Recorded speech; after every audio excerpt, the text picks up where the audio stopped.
என்ன இது? முழு சக்தியோட பயன்படுத்தின சிடோரியா அவன் எப்படி தடுத்து நிறுத்தினான்? இல்ல, இந்த ஜூட்ஸு சந்தேகமே இல்ல, அந்த ஜூட்ஸு ரசிங்கன் தான். ஆனா அந்த ஜூட்ஸுவை நருட்டோவால எப்படி கத்துக்க முடிஞ்சது? என்னால நம்பவே முடியல.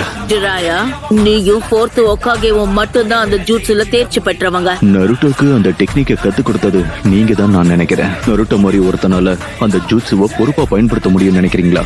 அவன் ரசிங்கான எதிர்த்து சிடோரியா பயன்படுத்துறது வேஸ்ட். விட்டிருந்தா இந்நேரம் சாஸ்கேவோட கதையவே முடிச்சிருப்பான். அவனை அகாட்சுகி கிட்ட இருந்து பாதுகாக்கிறீங்கன்னு எனக்கு நல்லா புரியுது. இருந்தாலும் அவனுக்கு இப்பேற்பட்ட ஜூட்ஸுவை கத்து கொடுத்திருக்க கூடாது.